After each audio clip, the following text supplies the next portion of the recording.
فهل من مدكر بسم اللہ الرحمن الرحیم وتفقد الطیر، اور چھان بین کی پرندوں کی. فقال، پھر کہا، مالی، کیا ہے مجھے، لا اری الہدہد، کہ میں ہدہد کو نہیں دیکھ پا رہا. ام کان من الغائبین، یا وہ ہے ہی غیر موجود. لأعذبنہ، ضرور میں اسے عذاب دوں گا، عذاباً شدیدا، سخت عذاب. او لأصبحنہ، یا میں اسے ذبح کر دوں گا. او لأتینی بسلطان مبین، یا وہ میرے پاس کوئی واضح دلیل لے کے آئے گا. فمکث، پس وہ ٹھہرے، غیر بعید، کچھ دیر ہی. فقال، تو پھر اس نے کہا، احطت، میں نے احاطہ کیا ہے، بما لم تحط بہ، جس چیز کا آپ نے احاطہ نہیں کیا. وجئتک، اور میں آپ کے پاس لایا ہوں، من سبأ، بستی سبا سے، بنبأ یقینی خبر. انی وجدت امرأۃ، بے شک میں نے پایا ہے ایک عورت کو. تملکہم، وہ ان کی بادشاہ ہے. وأوتیت، اور وہ دی گئی ہے، من کل شیء، ہر ایک چیز میں سے کچھ. ولہا، اور اس کا عرش عظیم، ایک بہت عظیم عرش ہے. وجدتہا، میں نے اسے پایا، وقومہا، اور اس کی قوم کو، یسجدون للشمس، وہ سورج کے لیے سجدہ کرتے ہیں، من دون اللہ، اللہ کے علاوہ. وزین لہم الشیطان اعمالہم، اور شیطان نے ان کے لیے ان کے برے اعمال خوبصورت کر دیے ہیں. فصدہم عن السبیل، تو پھر انہیں سیدھے رستے سے روک دیا ہے. فہم لا یہتدون، پس وہ ہدایت نہیں پاتے. اللہ یسجدوا للہ، کیوں نہیں وہ سجدہ کرتے اس اللہ کو. الذی یخرج الخبأ، جو نکالتا ہے زمین میں چھپی ہوئی چیزوں کو. فی السماوات، آسمانوں سے، والارض، اور زمین سے. ویعلم، اور وہ جانتا ہے، ما تخفون، جو تم چھپاتے ہو، وما تعلنون، اور جو تم ظاہر کرتے ہو. اللہ تعالی، لا الہ الا ہوا، نہیں ہے کوئی بھی معبود مگر وہی ہی. رب العرش العظیم، وہ عرش عظیم کا رب ہے. جناب سلیمان علیہ السلام پرندوں کو، ان کے لشکر کو دیکھ رہے ہیں، تو ان میں سے ایک پرندے کو غیب پایا اور کہا کہ مالی لا اری الہدہد، مجھے ہدہد نظر نہیں آ رہا. کیا ایسا تو نہیں کہ وہ یہاں موجود ہی نہیں، غائب ہو چکا ہے ہمارے اس لشکر سے. لأعذبنہ عذابا شدیدا، میں اس کو سخت ترین عذاب دوں گا، یا میں اسے ذبح کر کے ختم کر دوں گا. تیسری چیز یہ ہے کہ وہ میرے پاس اپنے غائب ہونے کی واضح دلیل لے کے آیا کہ کس وجہ سے وہ غائب تھا. عالم الغیب اللہ تعالیٰ کی ذات ہے. انبیاء کرام اور اسی طرح اللہ تعالیٰ معجزات، اور اس کے ساتھ اگر نیچے آئیں اللہ تعالیٰ ولایت بھی عطا کر دے اور اس کے ساتھ کرامات کا اظہار بھی ہو جائے، تب بھی عالم الغیب صرف اللہ تعالیٰ کی ذات ہے. نبوت اور معجزہ، ولایت اور کرامت، اس کا یہ مطلب نہیں ہے کہ وہ اللہ تعالیٰ کی صفات میں اس کے شریک ہو گئے ہیں. اور ولایت کو ماننا، کرامت کو ماننا یہ بھی ضروری ہے، معجزے کو ماننا اور نبوت کو ماننا بھی ضروری ہے، لیکن اس کو اللہ کا شریک بنا دینا، اس میں اللہ تعالیٰ کی صفات کا اس بات کرنا اور اللہ تعالیٰ کے برابر یا اس کی صفات میں ان کو برابر کر دینا، یہ ایمان نہیں ہے، بلکہ انسان کے ایمان کو ختم کر دیتا ہے، جس کو شرک کہا جاتا ہے. تو فرمایا فمکث غیر بعید، تھوڑا ہی عرصہ گزرا تھا، یعنی یہ بات ہو رہی تھی، تو اتنی دیر میں ہدہد وہ آیا اور اس نے آ کے کہا احطت بما لم تحط بہ، جو چیز میں دیکھ کے آیا ہوں وہ آپ نے دیکھی نہیں، جس چیز کا علم میرے پاس ہے وہ آپ کے پاس نہیں. یہ ہو سکتا ہے کہ ایک بڑے کے پاس ایک چیز کا علم نہ ہو، ایک چھوٹے کو اس چیز کا علم ہو. جس طرح ایک حدیث میں بھی مثال موجود ہے نا، نبی کریم صلی اللہ علیہ وسلم نے ایک دفعہ پوچھا کہ ایک ایسے مومن کی مثال ایسے درخت کی طرح ہے جس کے پتے کبھی نہیں جڑتے. تو صحابہ میں سے سارے خاموش، جس میں ابو بکر و عمر رضی اللہ تعالیٰ عنہما یہ بھی تشریف فرما تھے. تو بعد میں خود نبی علیہ السلام نے بتایا کہ اس سے مراد کھجور کا درخت ہے. بعد میں سیدنا عبداللہ بن عمر رضی اللہ عنہ فرماتے ہیں کہ مجھے اس چیز کا علم تھا، مجھے لگ رہا تھا یہی کھجور کا درخت ہے، تو میں نے، بڑے بڑے صحابہ وہاں موجود تھے، تو ان کے ادب و احترام کے اندر میں نہیں بولا. ٹھیک ہے، تو ایک بڑے کو بسا اوقات ہو سکتا ہے علم نہ ہو اور ایک چھوٹے کو اس چیز کا علم ہو جائے، یہ ممکن ہے. جس طرح عمر رضی اللہ تعالیٰ عنہ، ابو سعید خدری رضی اللہ تعالیٰ عنہ جب واپس آ گئے تو فرمایا کیوں واپس گئے؟ فرمایا رسول اللہ صلی اللہ علیہ وسلم کی حدیث ہے کہ 3 دفعہ اجازت لینی ہے، کنڈی کھٹکانی ہے، اگر اس کے بعد کوئی اجازت نہیں دیتا تو وہاں کھڑے ہونے کے یا بار بار وہاں ان کو پریشان کرنے کے آپ واپس چلے جاؤ، یہ نبی کریم صلی اللہ علیہ وسلم کا فرمان ہے۔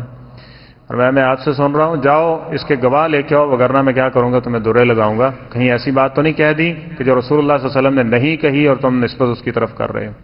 پھر گیا مسجد نبوی سے وہ گواہ لے کے آئے تو فرمایا یہ مقصد نہیں تھا، رسول اللہ صلی اللہ علیہ وسلم کی طرف بات منسوب کرنے کی سنگینی اتنی بڑی ہے، اس لیے میں نے آپ کے اوپر کوئی تہمت نہیں لگائی، بلکہ میں یہ چاہتا تھا کہ یہ بات رسول اللہ کی طرف نسبت کی گئی ہے، یہ بات اتھینٹک مضبوط اور لوگوں کو اس کا علم ہو جائے، اور یہ بات بھی یقینی ہو جائے کہ نبی کریم صلی اللہ علیہ وسلم کی طرف کسی بات کو منسوب کرنا یہ کوئی معمولی چیز نہیں ہے۔ جب تک وہ دلیل سے ثابت نہیں ہے اس کو نبی کریم صلی اللہ علیہ وسلم کی طرف اس کی نسبت نہیں کر سکتے۔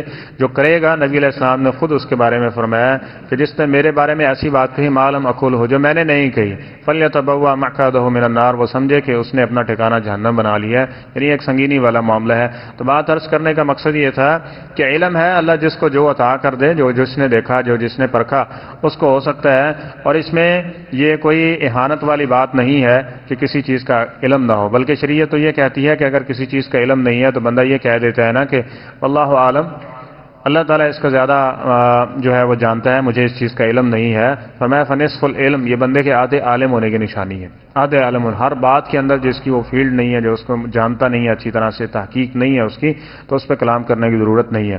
تو فرمایا انی احط بما لم تحط به، مجھے جس چیز کا علم ہے وہ آپ کے پاس ابھی وہ خبر نہیں آئی۔ وجئتک من سبع بنبأ یقین، اور میں بستی سبا سے ایک یقینی خبر لے کے آیا ہوں۔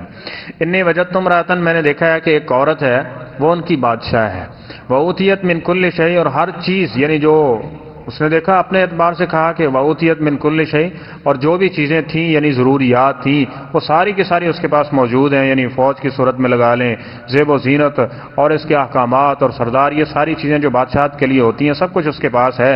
وَلَهَا عَرْشٌ عَظِيمٌ، اور ایک منفرد چیز یہ ہے کہ اس کا ایک بہت عظیم، بہت قیمتی عرش ہے۔ بعض نے کہا کہ بڑا لمبا چوڑا اونچا عرش تھا، لیکن اس سے زیادہ جو دوسری توجہ ہے، اسرائیلی روایات ہیں کہ اتنے فٹ چوڑا تھا اور یہ تھا، جس کی کوئی دلیل حدیث میں موجود نہیں ہے۔ بلا عرش عظیم، یعنی ایک نہایت قیمتی اور نفیس عرش تھا۔ تو وجدتھا وقوما، میں نے دیکھا ہے کہ اس کی قوم اور وہ عورت یسجدون للشمس، جس طرح نبی کریم صلی اللہ علیہ وسلم نے فرمایا کہ عورت اس کی اصل کیا ہے، وقرن فی بیوتکن، نبی کریم صلی اللہ علیہ وسلم کی ازواج سے زیادہ مقدس تو کوئی نہیں ہو سکتا نا، آپ کی ازواج سے زیادہ کوئی ذہین فتین محنتی ایسے لگا لیں یا متقی پرہیزگار یا ان معاملات کو زیادہ سمجھنے والا کون ہو سکتا ہے جو نبی کریم صلی اللہ علیہ وسلم کے گھر کے اندر تشریف فرمائے۔ لیکن آپ نے ان کے بارے میں قرآن پاک نے کیا کہا ہے، وَقَرْنَ فِي بُيُوتِكُنَّ، ایک گائیڈ لائن دی ہے اور ایک جو جگہ ہے اس کا مقرر کر دیا گیا ہے کہ عورت کی اللہ تعالیٰ نے اصل جگہ کیا رکھی ہے۔ وَقَرْنَ فِي بُيُوتِكُنَّ، تم نے کہاں ٹھہرنا ہے؟ اپنے گھروں کے اندر ٹھہرنا ہے۔ اور آگے فرمایا وَاذْكُرْنَ مَا يُتْلَىٰ فِي بُيُوتِكُنَّ مِنْ آيَاتِ اللَّهِ وَالْحِكْمَةِ، وہاں پہ آپ تعلیم و تربیت کا سلسلہ بھی ہو سکتا ہے، اس کی نفی نہیں کی گئی۔ بعض لوگ کہتے ہیں دیکھیں جی اس کا مطلب اگر یہ لیا جائے کہ وہ گھروں میں ٹھہرے باہر نکل نہیں سکتی تو وہ تعلیم کیسے حاصل کریں گے، یہ کیا معاملہ ہوتا ہے؟ بھائی اسی آیت میں اگلی ٹکڑے کے اندر اسی چیز کا ذکر کیا گیا کہ وہ گھروں میں ہی رہیں گی، لیکن اس کے باوجود ان کی تعلیم کا بندوبست یہ کیا جائے گا۔ لیکن آج اس کو برابری کی صورت دے دی گئی ہے، تو نبی کریم صلی اللہ علیہ وسلم نے فرمایا لن یفلح قوما ولوا امرهم امرا، وہ قوم کبھی کامیاب نہیں ہو سکتی جس نے اپنا سربراہ کس کو بنا لیا؟ عورت کو بنا لیا۔ جس نے عورت کو اپنا سربراہی کے لیے چن لیا وہ قوم کبھی کامیاب نہیں ہو سکتی۔ تو اس لیے ان چیزوں کا، ان باتوں کا خیال بھی ضروری ہے۔ باقی قرآن پاک نے الرجال قوامون علی النساء، جو جتنا مرضی آلات پیٹتے رہیں کہ عورت اور مرد کو برابر حقوق دیے جائیں، اگر برابر آپ عملی زندگی کے اندر لے کے ہیں تو یہ ممکن بھی نہیں ہے، یہ ممکن بھی نہیں ہے، ٹھیک ہے؟ تو قرآن پاک کے اور جو دین نے اسلوب دیا ہے اسی کو مانیے۔ وہ کیا ہے کہ اللہ تعالیٰ نے مرد کو ایک فوقیت دی ہے اور عورت کو کیا ہے کہ ساری ذمہ داری اس کے اوپر ڈالی ہے کہ ایک مرد نے ایک عورت کی پورے جو معاملات ہیں اس کو وہ چلائے گا اور اس کی ضروریات کو پورا کرے گا۔ تو فرمایا وجدتھا وقوما یسجدون للشمس، یہ کر کیا رہے ہیں کہ اللہ تعالیٰ نے اتنی نعمتیں دی ہوئی ہیں، انہیں اللہ تعالیٰ کی عبادت کرنی چاہیے تھی، یہ کیا کر رہے ہیں؟ ایک سورج کی عبادت کر رہے ہیں۔ یسجدون للشمس من دون اللہ، یہ سورج کی عبادت کر رہے ہیں من دون اللہ۔ اب دون اللہ کے بارے میں آپ نے بڑی معروف سی باتیں سنی ہوں گی۔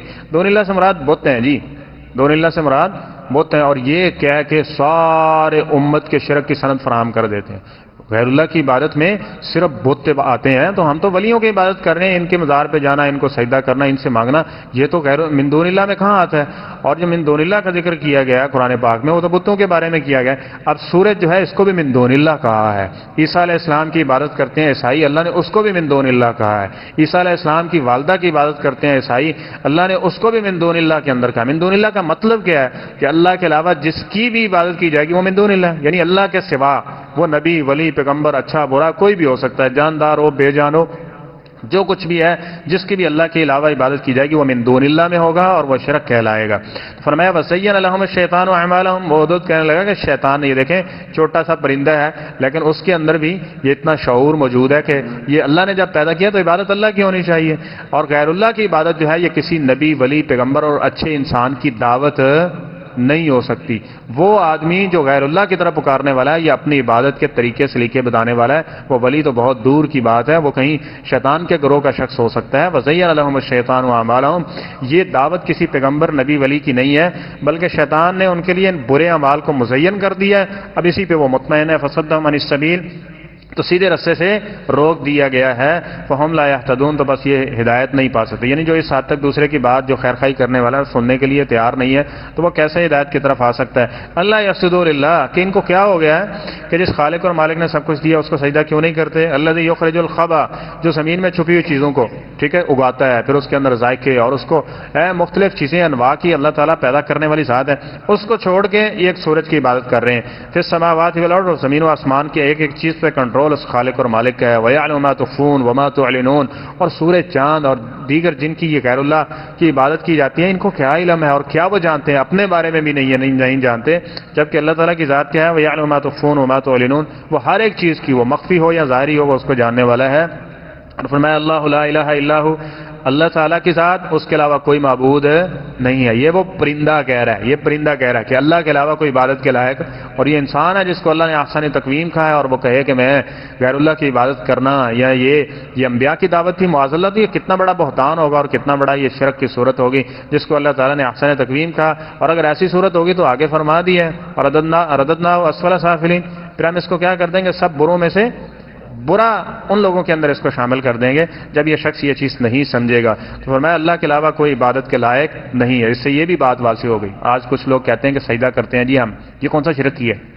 سجدہ ہی کیا نا، تھوڑا سا جھک گئے ہیں، تو یہ کون سا سجدہ ہے؟ اور بھائی یہ تو ایک ہدہد پرندے نے بتا دیا ہے کہ یہ قوم شرک کر رہی ہے۔ وہ شرک کیا کر رہی ہے؟ یسجدون للشمس، وہ سورج کو کیا کر رہی ہے؟ بڑے بڑے فلسفی آ گئے ہیں، جی سجدہ کہاں شرک ہے؟ قرآن پاک نے اور حدیث میں کہاں سجدے کو شرک کہا گیا؟ سجدہ عبادت ہے، اور جب غیر اللہ کے لیے عبادت کریں گے تو کیا ہوگا؟ کچھ لوگ کہتے ہیں جی دعا ہے نا، دعا وہاں اپنے لیے مانگ رہے ہیں، یہ کر رہے ہیں وہ کر رہے ہیں، دعا کون سی؟ اور بھائی دعا بھی عبادت ہے، دعا هو العبادہ، بلکہ جامع ترمذی کی حدیث ہے، سندن تھوڑی سی کمزور ہے، کہ دعا تو عبادت کا مغز ہے، عبادت کا۔ اگر اس طرح آپ سندے فراہم کرتے جائیں گے تو پھر شرک کی اور توحید کی یہ تمیز ختم ہو جائے گی، اور لوگ شرک کو توحید سمجھ کے کریں گے، جس طرح کہ آج کل ہو رہا ہے کہ وہ یہ کرتے ہیں اور اپنی نجات سمجھتے ہیں کہ بس یہ اتنی بڑی توحید ہے، اتنی بڑی توحید ہے کہ ہم نے جو کام کر لیا فوراً سارے گناہ ہمارے معاف اور ہمارے لیے جنت کا ٹکٹ کنفرم ہو گیا۔ وہ اس وجہ سے یہ کر رہے ہیں، اور سندے اور دلیلیں اس وجہ سے فراہم کی جا رہی ہیں۔ تو یسجدون للشمس، اللہ یسجدوا للہ، بار بار یہ بات کہہ کے اس بات کو واضح کر دیا۔ اگر کوئی شخص سورج کو سجدہ کرے تو وہ شرک ہے، قبر مزار پہ اس پہ سجدہ کرے تو وہ شرک نہیں ہے۔ یہ کیسی بات اور کیسا فلسفہ ہے جو بالکل قرآن کے مخالف اور اس کے جو ہے وہ الٹ بات کی جا رہی ہے۔ تو اللہ لا الہ الا ہوا، اللہ کے علاوہ کوئی عبادت کے لائق نہیں ہے، ہوا رب العرش العظیم، اور وہ عرش عظیم کا مالک، یعنی یہ دنیاوی عرش ان کو دیکھ کے، دنیاوی سلطنت نے ان کو دیکھ کے تم نے ان کی عبادت شروع نہیں کر دینی۔ اگر عرش عظیم کو دیکھ کے بھی تم نے اگر سجدہ کرنا ہے دنیاوی جاؤ عشمت کو، تو اللہ سب سے بڑا ہے۔ ان تمام صدق اللہ العظیم۔